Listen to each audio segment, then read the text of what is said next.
Voici nos premiers kilomètres. No, nothing can come as close as you when you hear the wind blows. But through this unstoppable storm of love remains, it drives me insane. Hello toi, tu vas bien? Écoute, aujourd'hui on se retrouve pour une vidéo spéciale que vous avez attendue. On va faire je vais faire le retour sur notre trek qu'on a fait. Merde, c'est quoi ce truc dans le cadre? Comme tu as pu le voir, aujourd'hui on se retrouve pour faire un petit débrief de notre premier trek qu'on a fait dans les Ardennes en Belgique. C'était une première expérience pour nous où on est parti à l'aventure avec notre sac à dos pour environ 4-5 jours. Donc je vais te laisser avec les quelques images qu'on a fait et je vais t'expliquer un peu notre petit programme de cette semaine. Le premier jour, on a pris le train de Hamoir vers Gouvy. Donc c'était la première expérience, comme vous pouvez le voir. Le bonheur de 2020, nous sommes masqués dans le train. Youpi! Nous arrivons à Gouvy. C'est le moment où il faut trouver le Ravel ou les GR. D'abord on va vers la droite et en fait c'était vers la gauche, donc on fait demi-tour.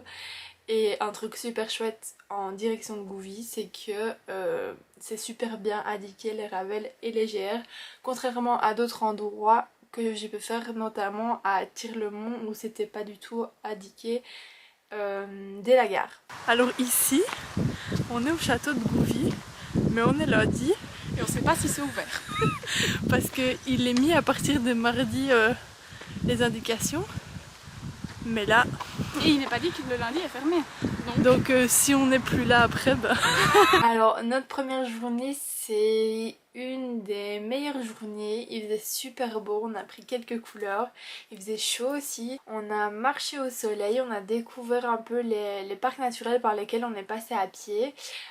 Comme vous avez pu le voir, on a découvert le château de Gouvy aussi. Bon, on ne savait pas trop si on pouvait ou pas, donc on y allait. Et donc on est parti de la gare de Gouvy, direction Oufalise. Nous avons passé notre première nuit à Oufalise, dans le bivouac des Blancs-Bois. Alors pour ceux qui ne le savent pas, en Belgique, le camping sauvage est interdit. C'est pour ça qu'ils ont mis à disposition des zones de bivouac, donc c'est des zones gratuites en forêt ou à d'autres endroits, mais nous c'était en forêt, qui sont mises à disposition pour faire du camping sauvage légal. Donc c'est vraiment une zone qui est prévue pour les campeurs randonneurs qui restent une nuit à 2 nuits maximum il me semble, où on peut planter sa tente, il y a des espaces réservés pour allumer un feu etc. et c'est autorisé. Je sais qu'il y avait un barbecue, mais nous on était tellement crevés qu'on a mangé notre pomme et on a planté notre tente et dormi.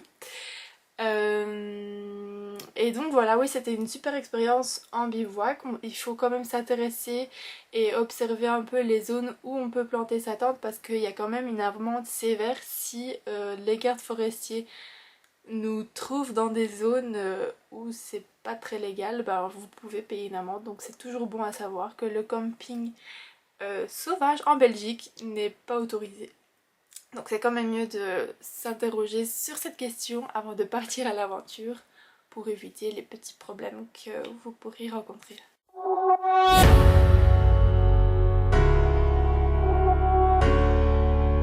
Résultat du deuxième jour. Alors vous avez pu le voir, le deuxième jour cet accessoire m'a été très utile. C'est vraiment un accessoire sympa pour le trek etc. On peut le mettre en bandeau comme ça pour que les cheveux vous gênent pas. On peut le mettre aussi en bandeau pour les yeux pour dormir. Ou pour le soleil, pour éviter que ça tape trop sur la tête. Mais vous aurez malheureusement pas beaucoup de vidéos des prochains jours parce que cette chère caméra avec qui je filme, je pense, n'a pas trop aimé l'humidité de la nuit. Et donc le deuxième jour, quand je vous ai filmé la première vidéo que vous avez vue, et bien après cela, après cette vidéo, elle n'a pas voulu se fermer. L'objectif était dehors. Et donc le reste de la vidéo, je vais vous partager un peu avec ma voix des photos qu'on a prises et l'expérience qu'on a vécue. Donc désolée, la vidéo sera peut-être moins rythmée et moins fluide et ça se transformera plutôt en album photo argumenté. En quittant le bivouac, on savait sur le plan, parce que, ah oui, j'ai oublié de vous dire un point très important qui était super utile. En me renseignant un peu, en regardant pour réaliser ce trek, j'ai vraiment regardé sur le site de la Wallonie, il me semble. Je ne sais plus. Oui, je crois que c'est sur le site de la Wallonie. Il y a des ravels, etc. où on peut faire des promenades en vélo, à pied, etc. Et sur ce site, il y a moyen d'avoir gratuitement de commander des cartes avec les différents ravels qu'il y a en Belgique par province. Ils font ça. Et donc j'avais pris avec moi une des cartes et sur le plan j'avais vu que pas très loin du bivouac il y avait le cours d'eau qui s'appelle la Courte Orientale. Donc on est descendu le lendemain matin, réveillé après avoir rangé nos tentes, etc. Nous sommes descendus à l'Ourthe Orientale pour victoire du jour. On se lève et on va prendre une douche dans la rivière. Alors c'était vraiment super génial et c'était notre première victoire de ce trek. Déjà on a enfin moi j'ai bien dormi. On avait un endroit sympa pour dormir. Le lendemain matin on peut se réveiller en sentant fraîche, sentant propre. Et on s'est lavé, oui, donc dans la rivière. Alors il faut savoir que nous on avait prévu le coup de se laver dans la nature, etc. Et qu'on s'était renseigné avec Colline, enfin c'est surtout Colline qui s'est renseignée pour nous prendre un savon solide qui est super naturel et justement qu'on peut se laver par exemple dans une rivière avec, mais sans qu'il y ait de répercussions sur la nature ou sur les animaux. Donc on a vraiment regardé la composition, etc. et on s'est renseigné auprès d'autres personnes. Donc je vous conseille vraiment de faire ça. Donc on a kiffé notre expérience de se laver dans la rivière. Vous pouvez voir notre baignoire naturelle. Après cela, nous sommes partis. À la base, on devait partir vers Vielsalm-Lierneux. On était fort optimistes, on se l'avoue, parce que c'est quand même fort dénivelé. Normalement on conseille de faire l'inverse, de partir de Liège et d'aller vers Oufalise. Et nous on faisait l'inverse, on partait de Gouvier Oufalise pour revenir après vers Liège. Et les dénivelés sont plutôt sympas. Alors je suis asthmatique, j'ai des problèmes de genoux et le but, comme je vous ai dit, c'était pas du tout de faire une performance, c'était vraiment de s'essayer. Donc on l'a vraiment fait doucement, calmement, on s'est écouté, mais on l'a fait et c'était ça le principal. Donc au final, nous sommes partis dans Falise, dans la ville. J'avoue que cette journée-là était quand même assez difficile parce que vu qu'on était flexible et qu'on se laissait un peu guider, eh bien on s'est un peu perdu, on a pris des chemins mais on savait pas trop par où aller. On était fort fatigués quand même après ce deuxième jour qui faisait toujours aussi chaud. Et du coup le soir même on s'est pas décidé, on se demandait si on prend un bus, si on continue à pied tout droit.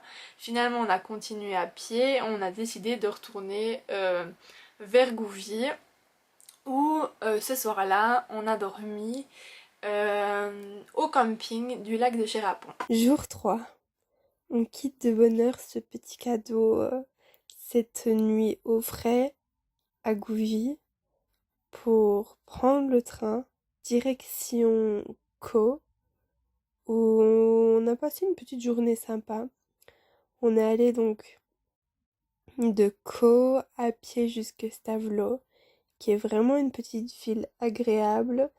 Avec Colline, on s'est même dit qu'on retournerait pour le carnaval parce que ça doit être vraiment génial. Jour 4, nous quittons Stavelot en direction de Spa où on logeait chez une de nos amies. Cette 4e journée, bon, la fatigue s'accumule et surtout la nuit qu'on vient de passer était très fraîche. C'était notre 2e nuit, on était très fraîche parce qu'on était tout près d'un lac ou d'une rivière, je ne sais plus.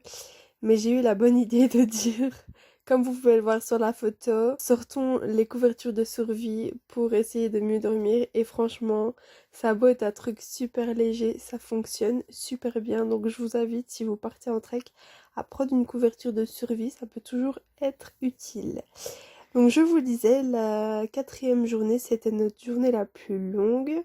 De mémoire, il me semble qu'on a fait 28,9 km. Moi, comme vous pouvez le voir, avec la chaleur qui me tapait sur la tête, j'étais épuisée. Donc j'ai fait une petite sieste comme ça dans le bois. C'était plutôt sympa. j'espère que ce retour sur mon premier trek vous aura plu. La vidéo était un peu spéciale comme je vous ai expliqué avec ma caméra de vlog qui n'a plus fonctionné. Je vous retrouve très vite et quand je dis très vite c'est déjà la semaine prochaine pour un nouveau vlog, cette fois-ci avec ma caméra de vlog qui était à mes côtés, direction Bruges. Je vous dis à la semaine prochaine pour le prochain épisode.